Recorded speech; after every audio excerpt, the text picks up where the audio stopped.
Sparking Change for Harmonious Living is a TV show that inspires action. It motivates you to start a journey towards a more balanced, fulfilling life. This show explores well-being through spirituality, mental clarity, and physical health. It covers topics like mindfulness, nutrition, fitness, and spirituality, giving you practical advice to enhance your life. Tune in for a transformative adventure that ignites the change you seek.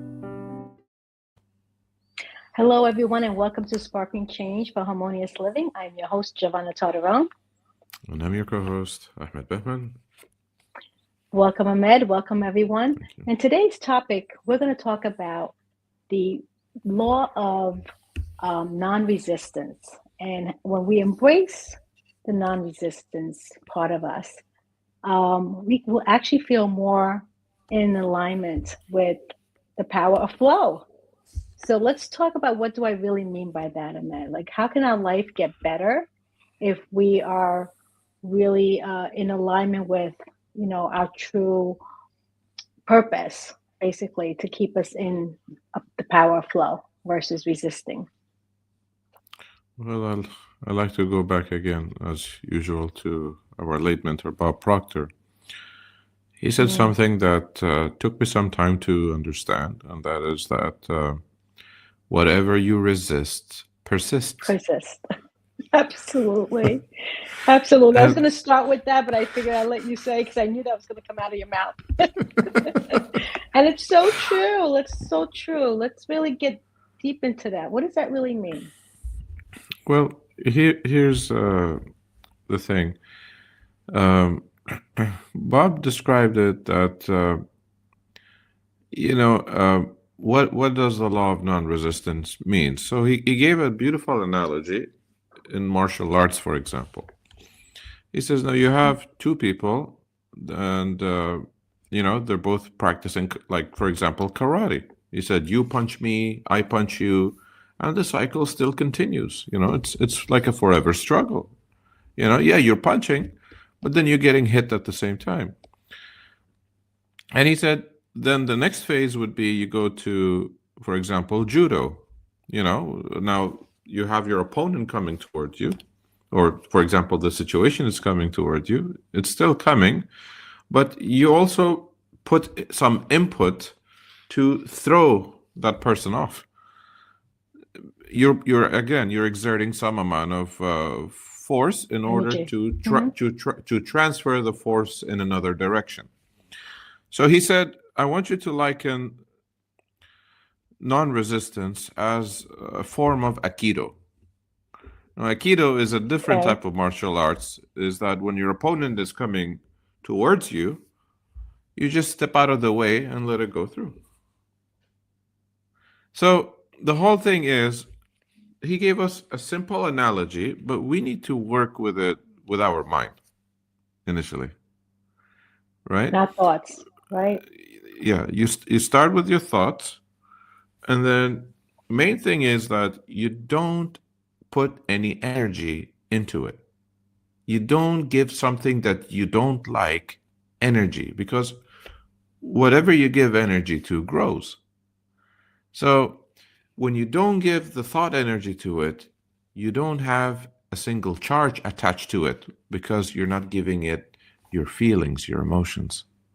And it's the feelings, as we know, that energizes and powers everything else magnetically. That's right. That's right. So when we look at, if we're going for a job that we really, really want, but we know it's not for us, but we're just going after it because it pays good money. But we know it's not something that we really like to do, and we keep trying to get that job. Go on the interview and tell this person and tell that person, and we go through this whole cycle that we put so much energy to try to get it, and not understanding that if it's not meant to be, it will not be. Yeah. Another thing is, a lot of people, when they, for example, in the job situation, they put a lot of energy saying, I'm applying here, but I don't want this job, right? So they're resisting it, but that's the kind of job that keeps showing up for them. You see, love and Different way of hate, looking at it. Okay. yeah, love and hate when it comes to a certain situation, it doesn't matter. They're opposite of this of the same thing, but you are Hmm. emotionally involved with that situation. So Right. Right. you're in a state of resistance. Now, what we should understand is that we should not resist what's there, but we should surrender, like personally, surrender to a higher power, to God, a divine flow, knowing that there are better situations on the way, and I am certain that what I desire shall come, or even something greater in its place. It's almost like But an affirmation that people can really try to say versus resisting it. yes, the whole thing is I have to be able, and it's my responsibility to shift my perception to only give energy to what I wish to see in my life and not fall into dwelling on the things that I don't want in my life. See, there is a flow of prosperity and abundance. There's two currents in life, and there is another Hmm. flow of misery and desperation. Now, I have to Right. surrender to the flow of abundance and prosperity instead of falling into the second stream of dwelling into poverty and misery. And how does one do that? Well, Buckman Fuller said it in a beautiful way. He said, you don't fight existing reality by thinking of the existing reality. You create a new one. You create a new model, or basically a new It makes blueprint the that old makes model a obsolete. model obsolete. Absolutely. So, for example, is if you're a co-creator of your reality, and if you go to any engineer that wants to, who has a contracting company, he wants to give you a new property building. What does he work with? They sketch on a blueprint. But when it comes to us, where is our blueprint? We use our mind to create one. And then the more we repeat, the more we embrace this blueprint, it sinks into our subconscious mind as we get emotionally involved with this blueprint. So it gives us a different perspective and it allows us to emotionally tune into that new blueprint. As Napoleon Hill said, he said, your thoughts have the ability to project themselves into their physical equivalent. Well, I like to rephrase it as your thoughts, if emotionally involved with and internalized, will have the ability to project themselves into their physical equivalent. I'll try to use a real life example with myself as you were talking, going from working in the banking and finance world to becoming a teacher. And I was very scared at first, like, how am I going to do this? How am I going to be a teacher? I came from Italy. I don't even know perfect English. I had all these doubts in my head. And I, as soon as I made the commitment and I was in the flow, signed up for college, did my training, did my student teaching, passed my test, did everything. It was such an easy process. Yes. And so, again, reinventing myself is what I have to do. So how do I change the old to the new? Is truly what we just said, is creating a new model. I had to create a new model of myself and see myself as a teacher in order to be in the flow and embracing this gift that I was able to receive because I was listening, right, to my gut feeling, my intuition, whatever you want to call it. And then I truly feel blessed to say that I was guided every step of the way and the process became easier. And so when we are in the flow, we are not struggling. If we are struggling to achieve something, we're not in the flow. I love how you put yourself in the flow, because one, you've gained an awareness, Yes. right? And you understood what requires to be done. So you firstly accepted what was there. You know, you're a type of person, as I know personally, regardless of what situation you're in, you always bless it. Yes. You don't ignore blessing it. So it's very important, one, to acknowledge what you have as a blessing, and Mm-hmm. secondly, you shifted your perspective. You've changed the way you viewed yourself as a person, and you wanted to change your state of being. And as you changed your state of being, the things that you were supposed to do started showing up to match your frequency that you were operating Yeah. at that very moment. And you started to that stream of prosperity. And it happens in such a subtle way that it almost goes unnoticed. But you know, as an individual, that it's working because you are the observer of your own reality. And if even if you would explain it to someone else, it can be understood intellectually. But if everybody applies this term into understanding it spiritually and emotionally and experiencing it as an observer firsthand, that is where the true impact is. Because that would be the time that everyone can wake up to a different reality, that there is such a thing that does exist. You know, Yeah. it was Price Pritchard. He said, Absence of evidence is not the evidence of absence. Just because you can't see them with these eyes, like on a grand public scale, that doesn't mean it doesn't work. But it's more of an individual journey, because it does require you to keep in your own input so that you may reflect. Absolutely. And you know what? I'm going to bring it into when in a health situation, right? I had to do the same thing with my health situation. So when we are in that unhealthy state of mind, meaning we physically don't feel healthy and something's going wrong, you have to take the same power and use it to your advantage by changing the state of mind, the state of being, right? So for me to view, before my example as a teacher, when I was sick, I had to view myself as healthy, even though I might not have been in perfect health. Instead of dwelling on, I don't want to be sick, I had to dwell on, I had to feed and put all my energy in, I'm getting better. I'm getting better. Regardless of what I look like in the mirror, I'm getting better. I'm getting better, right?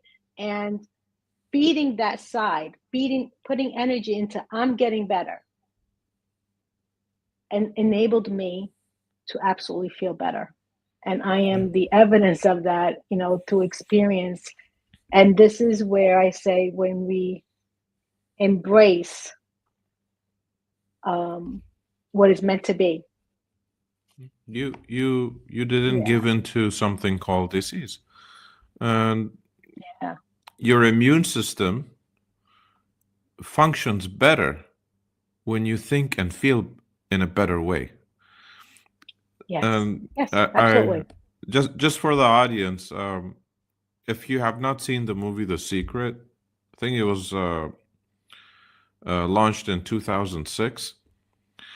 There is a scene in that movie where there was a lady who had some terminal illness, Yes. Yes. Yes. and what she was doing is that instead of focusing on disease and death, she Focus was on I Love preparing. Lucy. She was watching I Love Lucy film.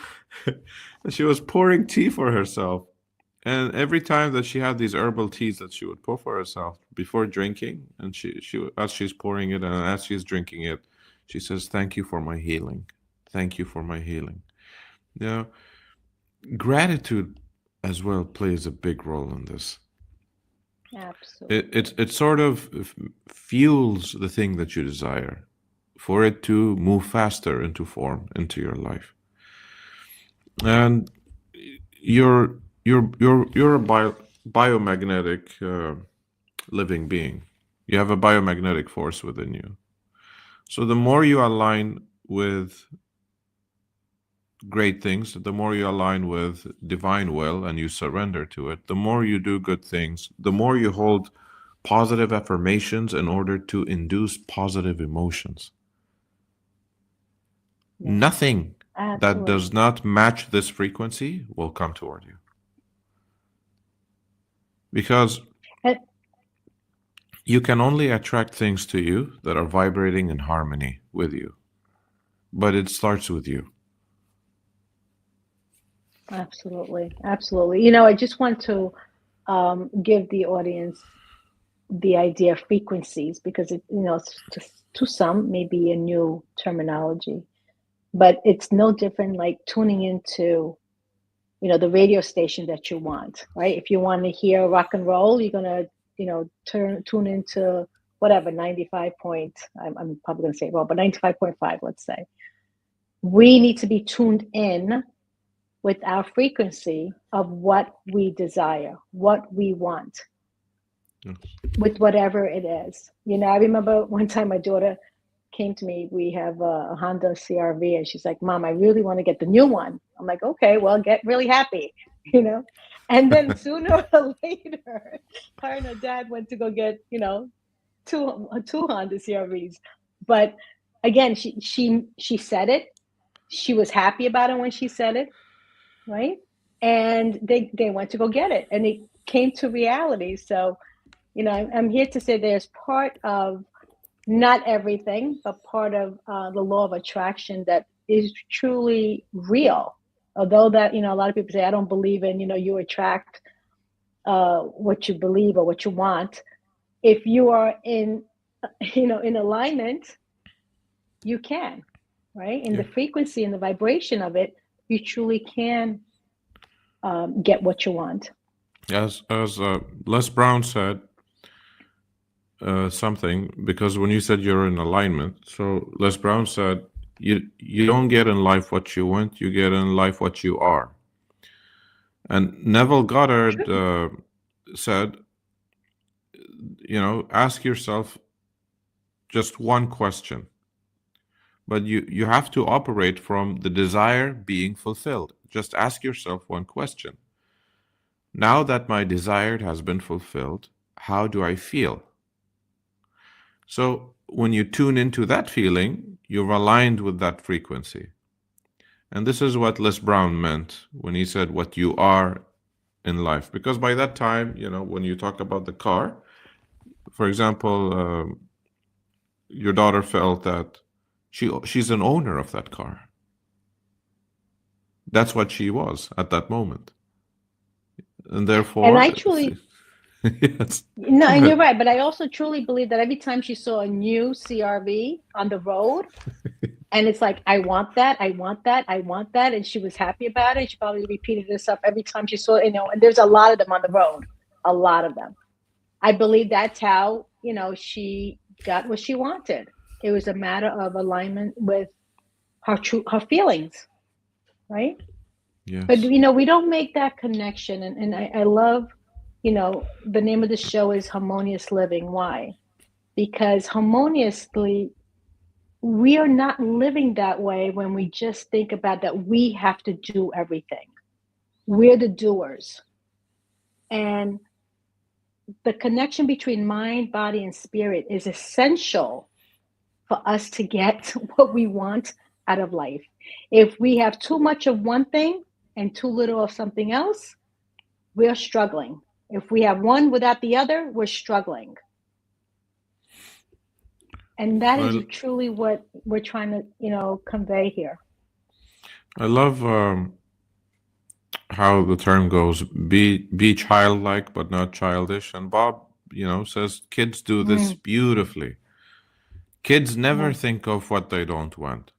If you find them to continuously fantasize throughout the day, how What they yeah, how it would feel, and in their imagination they're already living the part that they have the things they want, they're enjoying it, and for example, if they have a little bicycle, they're going around the neighborhood, you know and it doesn't take like very long for them, a couple of months or a week later, you find either an uncle or the same parents or a grandpa just brings up the bicycle. Here, it's a gift for you. you know? yeah. How many But what times about when Christmas time? Christmas Think time, about there you Christmas go. time. I want that. I want that. I want that. I want that. And, magically everything appears from Santa, right? But the truth of the matter is, that's right.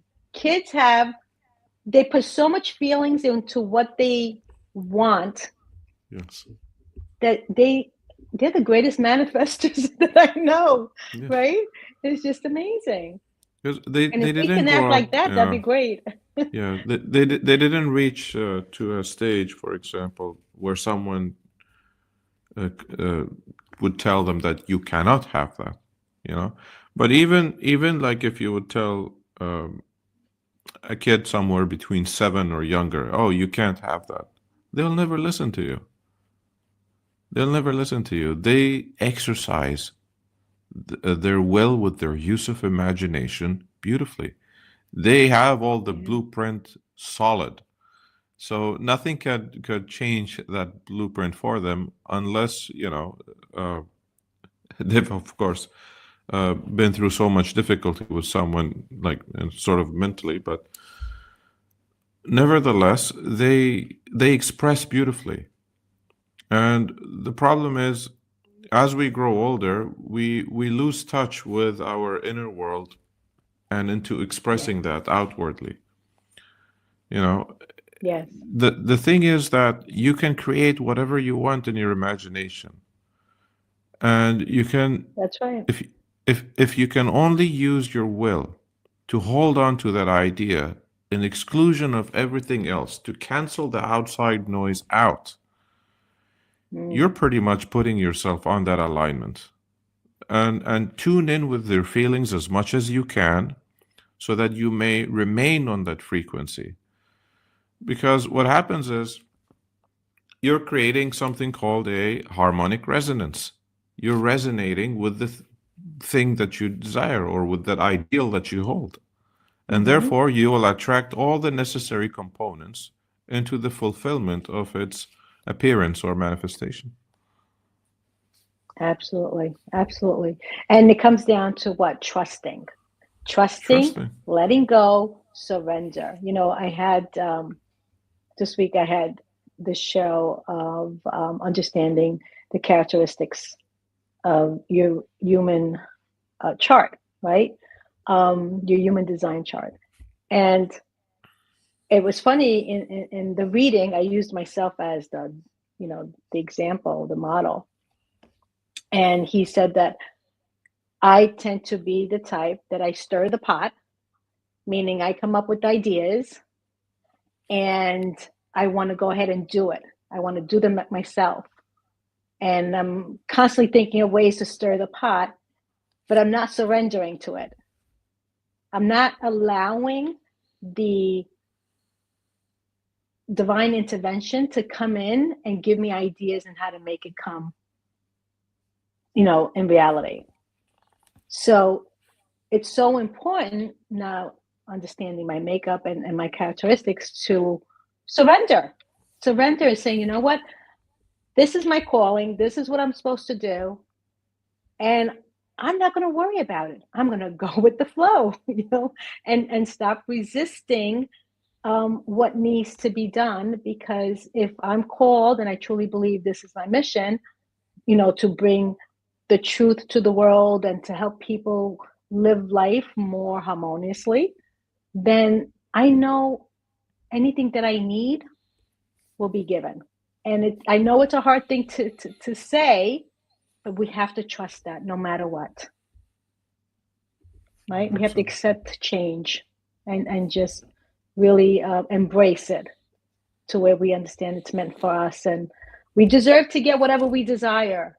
Bob used to say, tell me what you want and I'll I'll show show you you how to how to get get it. it. Forget it. Right? And that's what we can Absolutely. do because we went through this process.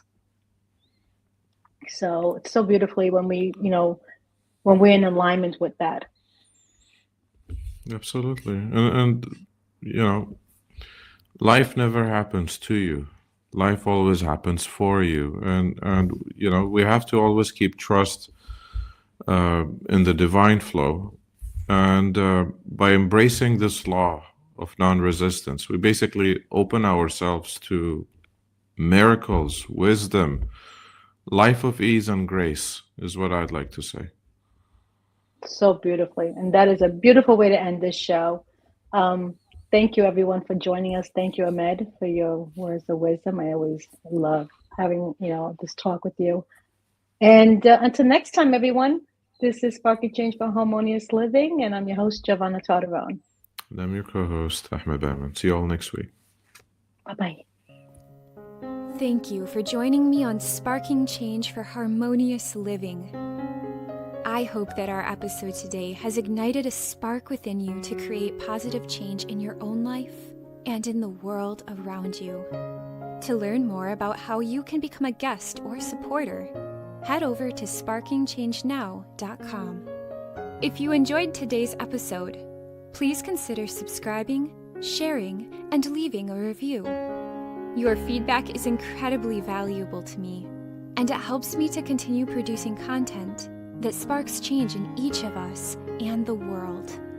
You can find us on various platforms, including Google Play Store, Apple App Store, YouTube, Facebook, Roku, Android TV, Apple TV, and Amazon Fire. Thank you again for watching, and I look forward to having